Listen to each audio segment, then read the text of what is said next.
Olá, queridos, tudo bem? Terminamos o último episódio com o momento final da possível revelação de Odisseu. Vejam que tudo que eu narrei no episódio passado aconteceu sem que os reis dos Feaces, Alcínoo e Areté, e os outros convivas do palácio soubessem, afinal, quem era aquele hóspede que chegou lá pedindo nave e nautas para que pudesse voltar à pátria. E vocês se lembram que o episódio termina com ele chorando muito, devido às referências ao cavalo de Troia, o cavalo de madeira, e que Alcínoo pergunta para ele: teria algum parente seu morrido em Troia? E aí, finalmente, vai contar Odisseu que ele é Odisseu, filho de Laertes, da ilha de Ítaca, que ele fazia parte, do exército dos aqueus em Troia, estava junto com Aquiles, com Agamêmnon, volta a mencionar a história de Calipso, conta que também, além do tempo que ele passou com Calipso, ele passou um tempo com a feiticeira Circe, e que, a partir daquele momento, ele vai narrar para os convivas, para os convidados de Alcínoo, tudo que ele sofrera depois de partir de Troia. E aqui começam as aventuras de Odisseu.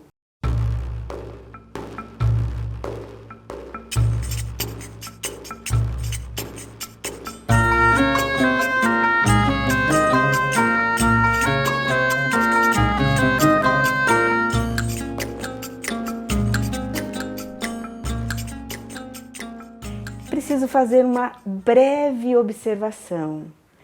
Quando o poeta opta por colocar as aventuras de Odisseu na boca do próprio protagonista, ou seja, a partir de suas próprias lembranças, eu acho isso genial, porque quem pode nos garantir que as coisas se passaram exatamente como Odisseu contará? Ou será que ele não poderia carregar nas tintas aqui e ali para entreter melhor os seus anfitriões? É uma questão que nunca foi respondida de forma definitiva, mas que só aumenta a elegância, a genialidade do poeta e justifica então o fato desse poema ser tão querido, tão lido até os dias atuais. Quando Odisseu sai de Troia com seus homens, até então ele está com a sua esquadra completa, de naus e nautas, o primeiro local que eles param, que os ventos os levam, é a terra dos Cicones.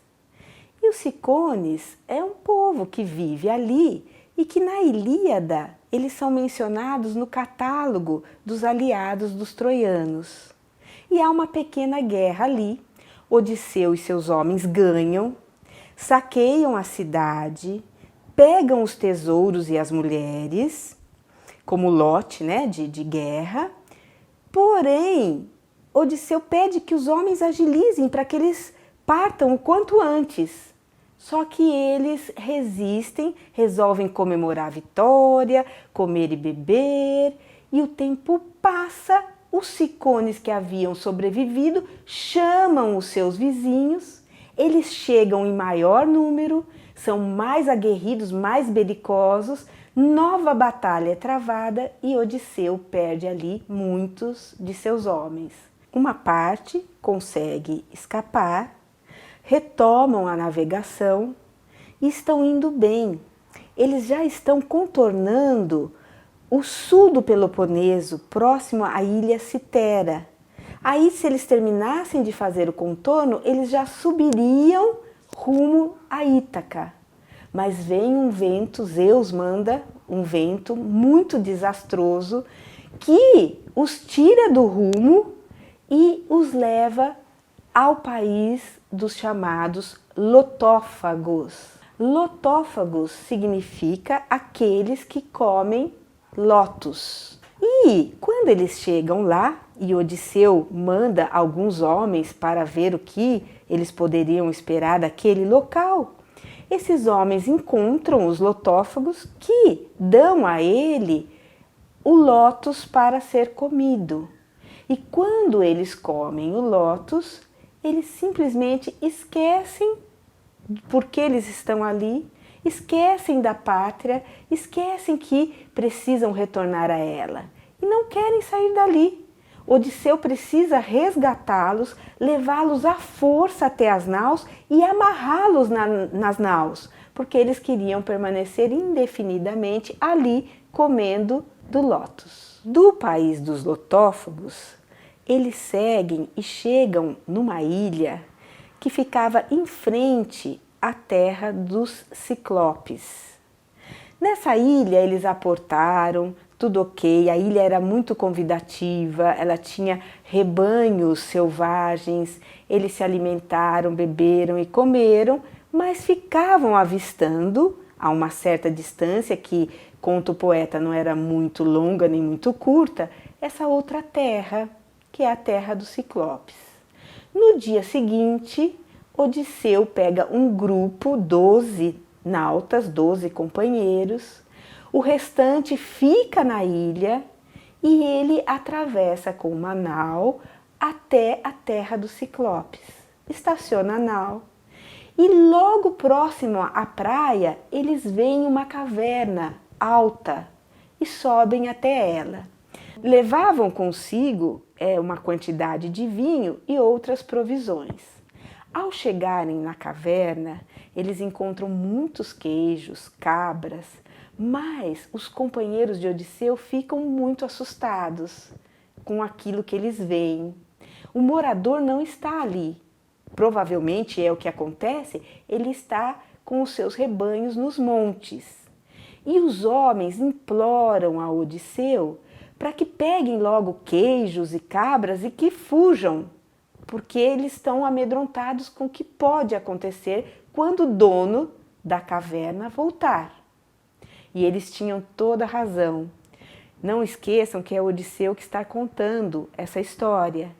E ele faz a seguinte reflexão nesse momento: infelizmente, meus homens não conseguiram persuadir o meu ânimo, pois eu fazia questão de que fosse respeitada a lei da hospitalidade. Muito bem, eles esperam. Esse ser monstruoso de um olho só, que é o Ciclope, chega. O Ciclope que mora naquela caverna se chama Polifemo. E há uma característica dos ciclopes, de um modo geral, que eles vivem todos isolados, cada um na sua caverna. Conta Odisseu que eles não tinham assembleias, que eles não viviam juntos, quer dizer, mostram que eram realmente agrestes, selvagens. E Polifemo chega carregado de lenha e traz as ovelhas e as cabras fêmeas, para dentro da caverna, para ordenhá-las.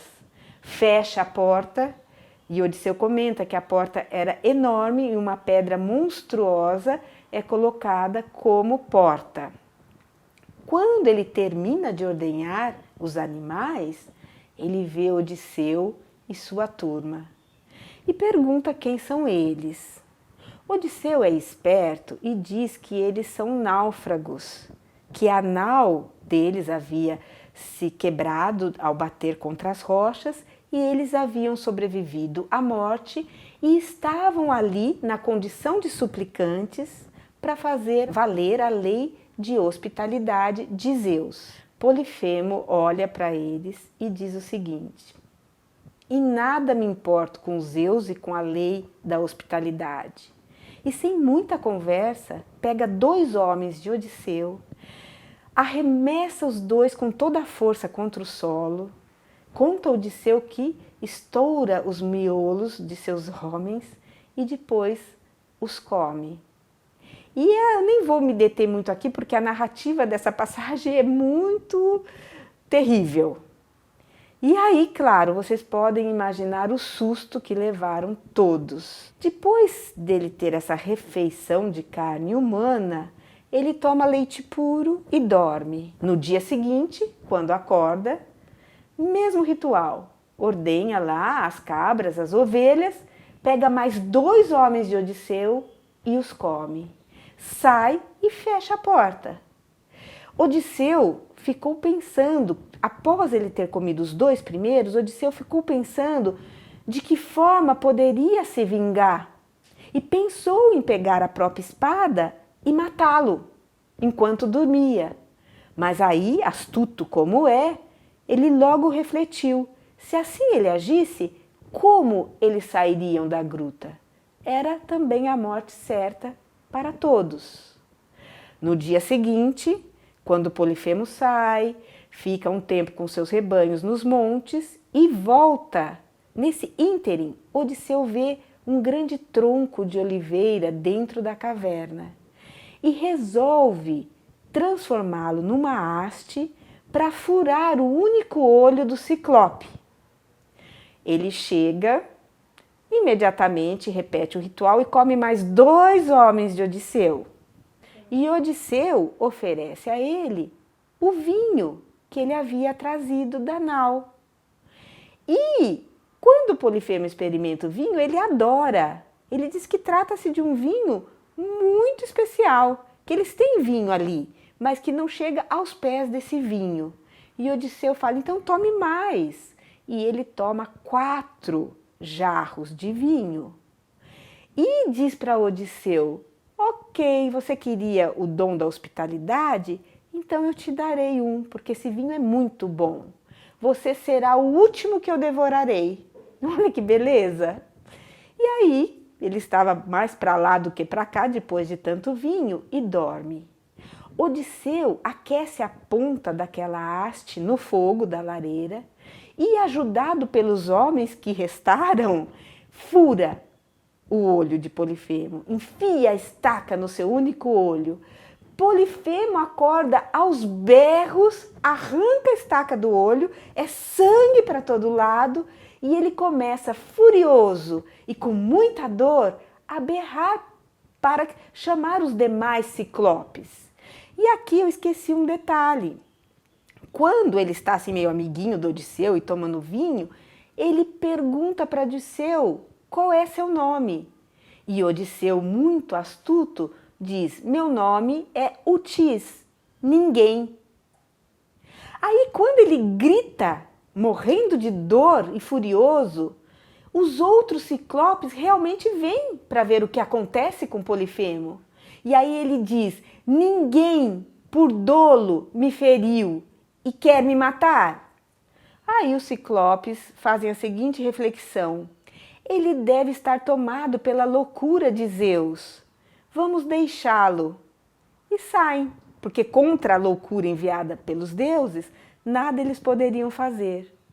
E aí valeu a astúcia de Odisseu, de dizer que se chamava Utis, ninguém. Muito bem. Problema, como eles escapariam? Gente, nosso herói realmente é muito astuto. Ele tem a seguinte ideia. Claro, Polifemo abre a porta, né, da sua gruta, mas fica sentado e apalpando tudo que passa por ali, porque o rebanho ele precisa deixar sair. Então o que faz Odisseu? Amarra cada um de seus homens sob 3 ovelhas e agarra a si próprio embaixo de uma grande ovelha. E assim todos passam pelo Ciclope, que vai apalpando as ovelhas, pensa realmente que são ovelhas e assim eles escapam. E aqui eu acho que Odisseu comete o seu segundo erro. Qual foi o primeiro? O primeiro é insistir em ficar num lugar inóspito que todos os seus homens sentiram como um ameaçador e ele, por teimosia, por um certo orgulho de achar que merece os dons da hospitalidade, se mantém ali. E agora ele vai ter novamente um ato dessa natureza. Eles chegam nas naus, levam algumas ovelhas, embarcam. E quando ele pega alguma distância, ele grita, né, palavras desdenhosas para o Ciclope. E diz, sabe quem eu sou? Eu não sou ninguém, eu te enganei, eu sou Odisseu, né? Eu vim de Troia, parari pororó. O Ciclope, mesmo sem enxergar, pega uma pedra imensa e taca em direção, atira em direção de onde vem o som, que é a nau de Odisseu. E por um triz, gente, essa pedra não atinge em cheio a nau. Só que a onda, né, as ondas, na verdade, que essa pedra, ao cair no mar, proporciona, faz com que a nau volte para a orla dos Ciclopes. Aí Odisseu, no maior silêncio, fazendo só gestos, consegue afastar novamente a nau da praia. E quando ele atinge o dobro da distância que ele havia atingido, ele provoca novamente Polifemo. Mas Polifemo retribui a provocação. Ele diz: ah, Odisseu, eu já havia sido prevenido por um vidente aqui da minha ilha que viria sim um Odisseu que me cegaria, mas eu imaginei que seria um homem muito alto, muito forte, muito belo, e foi um homenzinho que me cegou. E atira de novo pedras em direção à nau de Odisseu.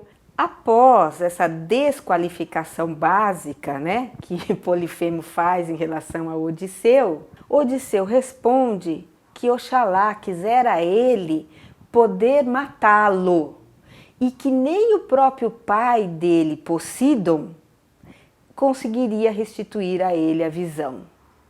Claro, aí Polifemo pega esse gancho, clama a Poseidon, seu pai, que não permita que Odisseu volte a Ítaca, mas que o mate em seus mares antes que esse dia chegue.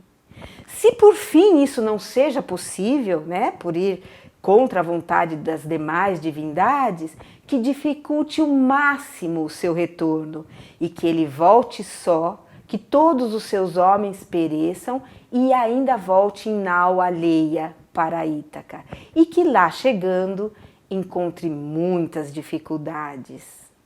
E assim, pessoal, acaba o canto 9 da Odisseia, com Odisseu chegando à ilha, sendo celebrado pelos seus homens que lá ficaram, que já estavam desesperados, achando que eles não mais voltariam. E vamos ver o que acontece com o nosso herói no próximo canto, o canto 10. Até lá, muito obrigada!